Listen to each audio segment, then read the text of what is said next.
ونحيي تحية كبيرة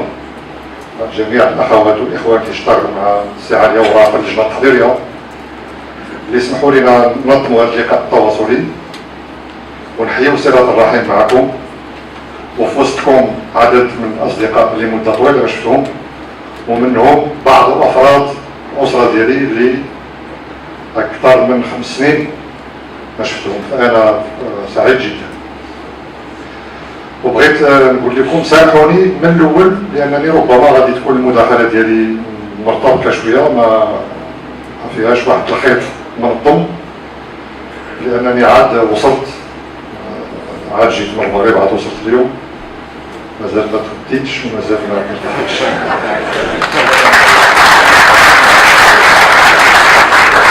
أنا كنت جاي لهذا اللقاء التواصلي وأنا كنفكر مع راسي كنقول شنو هو الموضوع ولا شنو هي المواضيع اللي المفروض أنني خصني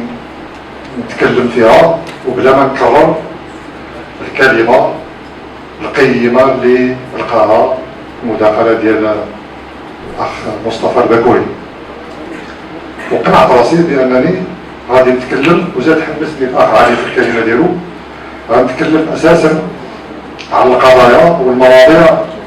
اللي كتهم الجالية المغربية ديالنا، ماشي فقط بلجيكا ولكن القضايا اللي كتهم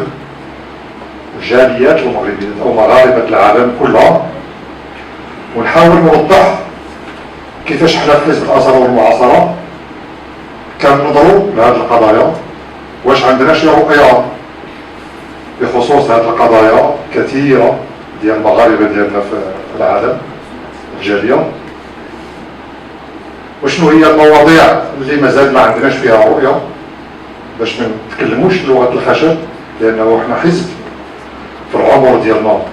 4 سنين، وانتم عارفين بأن مدة 4 سنين ما هياش شي مدة طويلة في العمر ديال الأحزاب.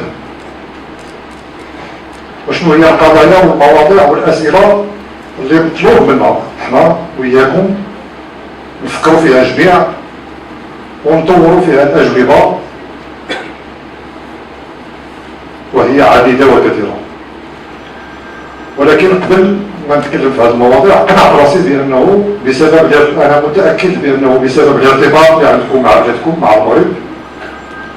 وبسبب التعطش ديالكم لمعرفة الحالة في المغرب، الوضع السياسي في المغرب، التطورات اللي واقعة في الحياة السياسية في بلادنا، لا سيما أنه في هذه الأيام اللي كيتابع فيكم التطورات اللي واقعة في المغرب كاين تطورات متسارعة، كنظن بأنكم تعطشين نتكلموا شوية على الوضع السياسي في المغرب، وشنو هي التطورات اللي واقعة في المغرب، شنو هي الآفاق المستقبلية ديال الوضع في بلادنا، خصوصا وأنه يمكن ما كتاحش لجميع الأخوات والإخوة الفرصة أنهم يتبعوا هذا الشيء اللي واقع في البلاد في مختلف المجالات متابعة اللي هي دقيقة. وبغيت نقول لكم إخواني أخواتي في هذا الباب، وأنا غنقولها بلا من يعني وأنا مطمئن في الداخل ديالي بأنني ما كنقولش كلام ديال الخشب كما سمى الأخ علي. بغيت نقول لكم بأنه الوضع العام في بلادنا كيتطلب منكم ومنا جميع نشعروا بواحد الاعتزاز وبواحد الافتخار كبير، لأنه البلد الوضع في البلد بالرغم من أننا بعض المرات كنحسوا بأننا كندوروا في حلقة مفرغة، بالرغم من أننا بعض المرات كنحسوا بأننا ما كنتقدموش بالوتيرة المطلوبة، وبالرغم من أننا بعض المرات كنحسوا بأننا يمكن كنرجعوا للوراء في بعض المجالات، ولكن الوضع إجمالا في المغرب يدعو إلى الاعتزاز والافتخار. ويمكن بهذا الكلام اللي كنقول غادي نصدم شي وحدين فيكم، وأنا فاهم بأنه ربما المرجعيات المقارنة وهذا الشيء يمكن طبيعي بما أنكم كتعيشوا في بلجيكا ولا كتعيشوا في أوروبا، طبيعي جدا في الذهن ديالكم في الوعي ديالكم أو لا بعض المرات حتى في اللاوعي ديالكم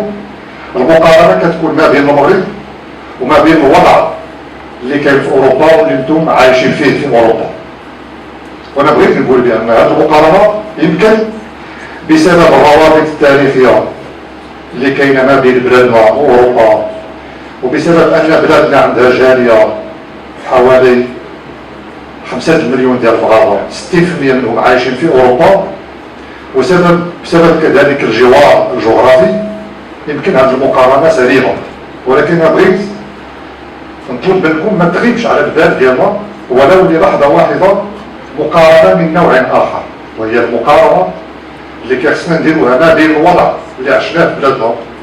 واللي كنعيشوا في بلادنا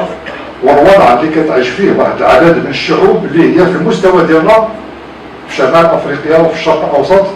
واللي بيناتنا الكثير من القواسم المشتركه. وانتم ما خافيش عليكم اخواتي اخواني انه واحد العدد من الدول في هذا ما سمي بالربيع العربي، واحد العدد من الدول اللي دخلت في صراعات وفي اقتتالات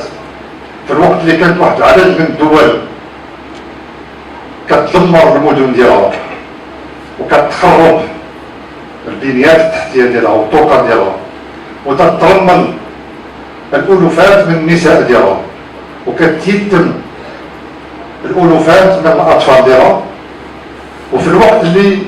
واحد العدد من الشعوب ومن البلدان اللي في المستوى ديالها دخلت في متاهات مجهوله ومازال ما عرفتش كيفاش تخرج من هذا الوضع المظلم اللي هي عايشه فيه اليوم، كانت بلدنا ولله الحمد كتخطط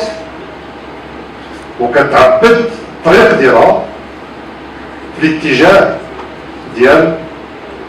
ضمان انتقال سلس وسلمي للشعب من وضع الى اخر. وهذا الشيء كله حدث بفضل اليقظه وبفضل القدره الاستباقيه اللي معطيه لملك البلاد والتجاوب ديالو مع الانتظارات والمطالب ديال الشعب المغربي وديال الشباب المغربي اللي خرجوا في مظاهرات سلميه في اكثر من 565 مدينه وقريه رافعين شعارات المزيد من الديمقراطيه، المزيد من دوله المؤسسات، المزيد من الكرامه، المزيد من رفع الحجره، المزيد من العداله الاجتماعيه. وتمكنت بلادنا ولله الحمد بدون ما تسيل ولا قطره دم واحده. تمكنت بلادنا وهذا فضل كبير ونعمه كبيره. تمكنت بلادنا انها تعطي جواب ذكي لمشكل اللي ما قدرتش الكثير من الشعوب تعطي فيه جواب ذكي وجواب سلمي. وجات الخطاب ديال 8 مارس الشهير، جات المراجعه الدستوريه اللي جات دستور جديد متقدم بمسافه معقوله قياسا للنضج الثقافي والمؤسساتي والسياسي اللي عندنا في البلاد، وتعززت فيه الحريات والحقوق في الوثيقه الدستوريه، وتعطات فيه الحكومه اختصاصات وصلاحيات اللي ما عمرها تعطت لحكومات سابقه، وتعزز فيه الدور الرقابي للبرلمان وتعطت ليه صلاحيات واختصاصات مسبوقه، وتعاونت المؤسسات ديال البلد من جديد تبنات على اسس جديده. ومضى الشعب المغربي في المسلسل ديال التغيير في ظل الاستقرار بدون اساله قطره دم واحده. وجات انتخابات سابقه لاوانها اللي تبعتوها الجميع واعطت ما اعطته من نتائج، وجاء الحزب اللي كيقود الان الحكومه واحتل المرتبه الاولى وصفقوا ليه جميع المغاربه وتحمل المسؤوليه ديال تشكيل فريق حكومي، وتمكنت بلادنا ولله الحمد، وهذه نعمه كبيره من انها تخرج